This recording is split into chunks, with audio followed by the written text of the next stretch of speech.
Chapitre 196, l'équilibre est rompu. Alma. Le cinquième apôtre de l'encolère, le serpent qui se consume, la Lamia, Alma Aloua, entendit une voix qui traversa les frontières du monde et l'appela par son nom. Alma venait d'ouvrir les yeux dans sa tente de commandement et elle fut témoin du contraction mondiale. Même si elle restait immobile, l'entrée de sa tente de commandement était tirée vers elle, et au-delà, les fiers soldats du royaume de l'Union, les recrues revenant de leur entraînement à l'aube, et les paysages des forêts et des plaines du quatrième continent, tout comprimé dans son champ de vision. Les scènes qu'elle voyait se rétrécissaient en lignes individuelles, traversant les limites de la mer et du ciel devant elle, et avant qu'elle ne s'en rende compte, elle se retrouva entourée par la salle familière où habitait l'encolère. Les nombreuses portes de la salle commencèrent à s'ouvrir dans l'ordre, et lorsqu'un trône géant au sommet d'une haute plateforme apparut, le sens de la réalité d'Alma revint. L'encolère était là, la regardant avec des flammes dans les yeux. L'encolère avait invoqué Alma depuis le continent. Alma s'est presque effondrée à cause du vertige accablant qui l'avait envahie. Cependant, elle a réussi à augmenter sa concentration et son endurance, en tordant le long bas de son corps pour se tenir debout. Alma. Oui, Angry-Wan m'as-tu appelé. Alma réalisa que ses vêtements étaient en désordre, mais elle n'osa pas y toucher. Lorsqu'on considère une relation simplement entre supérieur et subordonné, au lieu d'un dieu et de son sujet, l'encolère n'était pas un si mauvais supérieur. Cependant, il y avait encore des moments où l'Angry-Wan n'était pas de bonne humeur, généralement après avoir affronté Night Sky et son panthéon. Sais-tu pourquoi je t'ai appelé? Alma baissa la tête. Un apôtre comme Alma s'acquittait directement de dizaines de tâches, grandes et petites, et de centaines d'autres indirectement. Alma n'était pas un dieu, elle ne pouvait donc pas être au courant de tous les problèmes qui surgissaient immédiatement. Elle savait qu'il y avait quelques éléments à prendre en compte, mais essayer de les passer sous silence devant l'encolère serait insensé. Je m'excuse. Je ne sais pas. 2% du total des points de foi ont simplement disparu. Alma s'était familiarisée avec le langage et les mesures des dieux, elle comprenait donc ce que cela signifiait.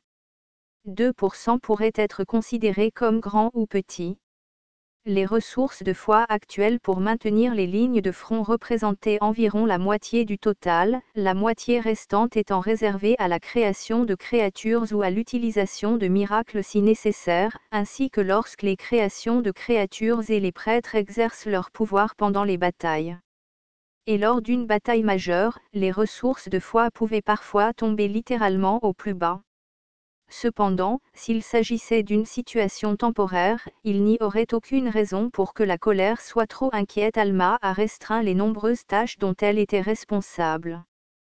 Car là où les points de foi pourraient en grande partie aller et venir, elle a finalement réduit l'événement que l'Angry-Wan pourrait mentionner au doigt des deux mains. Mais avant qu'Alma ait pu comprendre, l'encolère dit d'abord. Alma, savais-tu pour le vampire? Oui. Alma pouvait désormais se limiter à un seul problème. C'est quelque chose qui s'est produit il y a environ 100 ans. À l'époque, Alma Aloua, qui menait la guerre d'unification dans et autour du royaume de Garan, a remarqué de fréquentes disparitions dans une certaine vallée et a ouvert une enquête. Ce qu'elle a découvert au cours de son enquête, c'est l'existence d'un vampire. Alma pensait que le vampire devait être traité immédiatement, mais d'abord, elle en a informé l'énervé. Mais l'opinion de l'encolère était différente de celle d'Alma. L'encolère savait que le vampire avait fui pour éviter un autre dieu et a décidé d'imiter ce dieu pour lui apporter du réconfort. Le faux dieu auquel le vampire a commencé à croire est devenu une preuve de foi et a incité le vampire à propager de fausses croyances aux esclaves. Ces esclaves croyaient que le salut finirait par venir, et ils ont fini par se consacrer à l'encolère, même jusqu'à leur mort. Ce n'était qu'un des nombreux plans de l'encolère, donc l'encolère ne s'en souvenait probablement pas comme quelque chose d'important. Comme de telles questions étaient comme des fils complexement enchevêtrés, donc quelque chose qui relève de la causalité, personne, pas même un dieu, ne pouvait facilement le démêler. par conséquent, Alma ne considérait pas non plus cela comme étant d'une grande importance. Cependant, le plus grand adversaire de l'encolère avait trouvé un début pour les fils emmêlés. Alma dit: j'ai ordonné aux crocs de les poursuivre. Mais, oui, il semble qu'ils aient échoué. Le bruit aigu du métal provenant de l'intérieur du casque de l'encolère envoya un frisson dans la poitrine d'Alma. Dell était compétent, et la sécurité autour du camp de travail pour esclaves était certainement rigoureuse. Alors, quand Alma apprit qu'il avait été retrouvé dans le train, elle pensa qu'elle n'avait plus besoin de s'inquiéter beaucoup pour le vampire. Ce n'était pas ça. Il semble qu'il ait trouvé l'emplacement du vampire parce que j'ai envoyé Dell dehors. L'encolère continua. Night Sky n'a pas seulement enlevé leur foi, mais a également affirmé que le faux Dieu était lui-même. Comment? J'ai trompé les esclaves, les piégeant dans les chaînes de l'espoir, mais Night Sky s'en est emparé d'une manière ou d'une autre. Alma réalisa qu'il s'agissait d'un problème plus grave qu'elle ne l'avait pensé. Les 2% de points de foi perdus ne représentaient pas seulement 2%. Les ouvriers n'ont pas seulement réalisé que le Dieu en lequel ils croyaient était faux, mais ils ont également commencé à croire que Night Sky était leur sauveur. Ils croyaient au ciel nocturne avec une foi encore plus grande qu'en celui qui se tient derrière. De plus, le vampire avait été forcé d'accomplir de nombreux miracles pour maintenir les points de foi de celui qui se tient derrière, et les points de foi utilisés pour ces miracles venaient de Night Sky, pas d'Angry One. Donc l'écart n'est pas de 2%, mais de 4. Non, c'est certainement plus que cela. En regardant uniquement la taille des ressources de la foi, l'Empire en avait plus point. Cependant, l'Empire n'a pas eu recours à des politiques d'oppression comme le Royaume de l'Union, il a donc dû dépenser davantage pour l'entretien en raison des espèces minoritaires, des groupes rebelles dispersés et des guerres avec des nations autres que le Royaume de l'Union. Et ce déséquilibre entre les deux nations avait maintenu l'équilibre des pouvoirs. C'est la seule raison pour laquelle le blocage des frontières a été maintenu pendant si longtemps. Mais l'équilibre a été rompu avec cette affaire. Si l'écart dépassait les 5%, il ne s'agissait pas seulement d'un écart de pouvoir. Le pouvoir des miracles et l'arrangement des créations, ainsi que les capacités des prêtres grâce au point de foi, avaient une plus grande valeur stratégique et tactique. Tout au long des guerres avec l'Empire, l'écart en points de foi atteignait parfois 5% ou plus, mais cette fois, il n'est pas seulement une situation temporaire. La doctrine de la guerre dans le royaume de l'Union doit changer. Même en tant qu'apôtre, Alma comprenait qu'elle ne pouvait pas assumer seule la responsabilité de sa vie. Elle s'agenouilla et posa les mains au sol. S'il vous plaît, punissez-moi.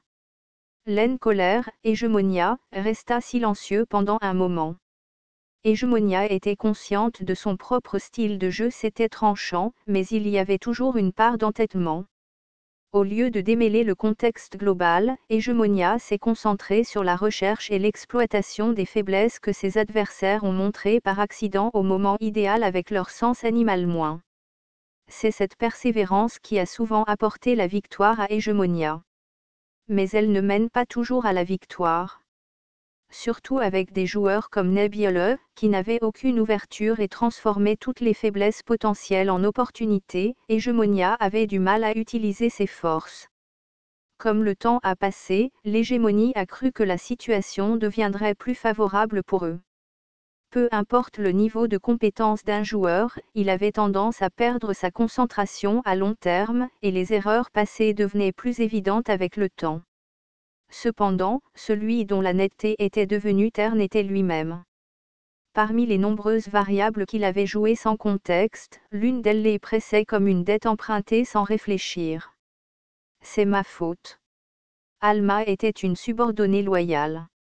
Elle avait régulièrement fait état de cette question, mais sans en souligner l'importance, celui qui n'y avait pas prêté attention était l'hégémonie elle-même. L'hégémonie a dit: ce n'est pas le moment de discuter de récompense et de punition. Mais, un lézard tonnerre est apparu à Rubeil. J'ai déjà envoyé le premier apôtre. On pouvait dire que les premiers apôtres d'Angry-One ainsi que Night Sky représentaient les pouvoirs de leurs dieux respectifs, et ils se battaient depuis longtemps.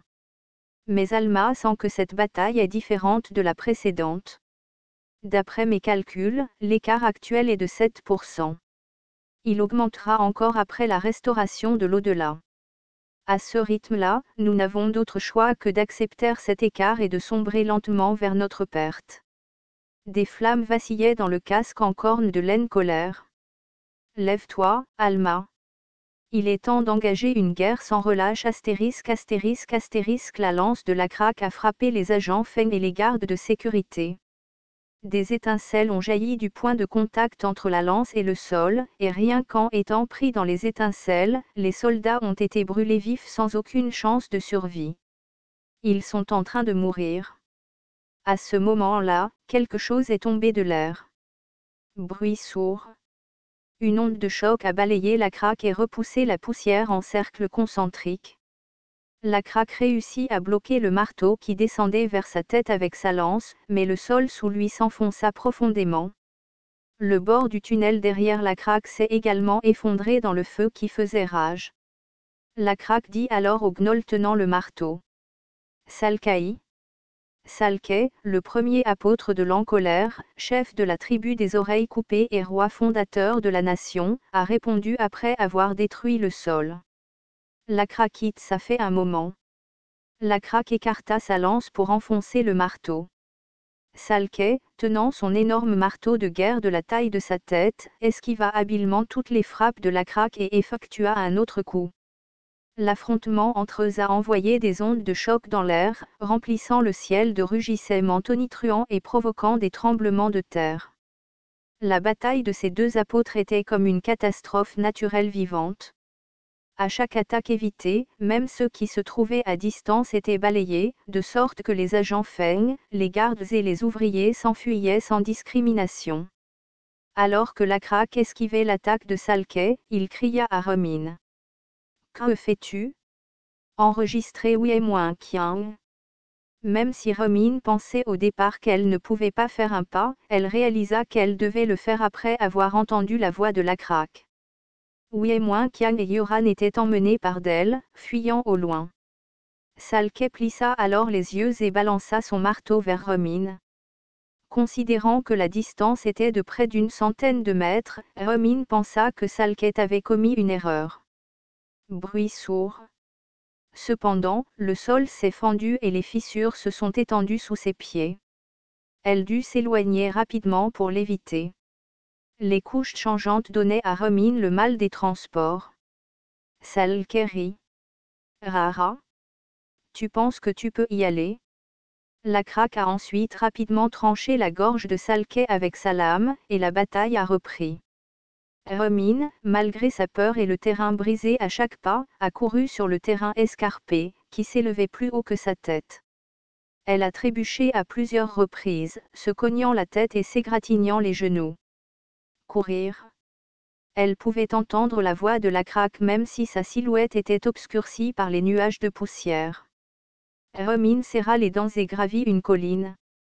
Si seulement je peux m'en remettre. Cependant, quand Romine vit la vue au sommet du colline, ses jambes ont failli abandonner. Il y avait un golem de la taille d'une maison. Ce monstre, apparemment entièrement fait de pierre, était une présence souvent vue sur les lignes de front du royaume de l'Union et était connu sous le nom de golem de siège. Bien sûr, c'est le royaume de l'Union. Si l'Encolère le souhaite, il peut libérer ces monstres à tout moment. Hegemonia utilisait les mêmes modèles que ceux couramment utilisés par les joueurs lors de la création de créatures, et le golem de siège était l'un des favoris de nombreux joueurs. C'était fort et dur. Même s'il manquait de caractéristiques flashy, c'était un monstre qui se vantait d'une efficacité parfaite. Il n'a pas été envoyé simplement avec négligence. Il résiste à la fois à l'électricité et aux lames, un gardien pour bloquer mon chemin alors que Romine se demandait si elle devait être heureuse du fait que même le dieu de l'ennemi semblait l'avoir remarqué, le poing du golem de siège s'abattit sur sa tête. Bruit sourd. L'impact a résonné derrière la colline. Salkai éclata de rire. Rarara. lézard noir, quel dommage. Ici, l'Angry One peut apporter de la force à tout moment. C'est dommage que vous soyez à court de personnel. La craque a répondu. Ai-je déjà dit que j'étais venu seul? De son vivant, la craque avait dirigé sa propre armée, accompagnée de guerriers renommés. Cette armée invincible n'a jamais été vaincue, et personne n'ignorait les légendes. Au fur et à mesure que le temps passait et que sa réputation, ou plus précisément, le niveau de l'apôtre Lacraque augmentait, de plus en plus de ces légendes se transformèrent en son pouvoir. Désormais, fidèle à son nom, le légendaire roi Dragon Tonnerre pouvait invoquer les anciens guerriers. Levant son épée pour bloquer l'attaque du golem de siège, Hermine remarqua une ombre au-dessus d'elle. Un homme lézard avait levé son bouclier et bloqué l'attaque du golem de siège. C'était un homme lézard, mais ce n'était pas la craque. OMS. Scintillant d'une lumière bleu pâle, l'homme lézard aux écailles noires ne semblait pas tout à fait appartenir à ce monde, et il se tourna vers Hermine. Muel. Moi? Non. L'homme lézard a utilisé son épée pour parer l'attaque du golem de siège. Dans un combat de force, le golem de siège chancela et recula. L'homme lézard leva la tête et regarda le golem de siège. Je m'appelle Serran Muel.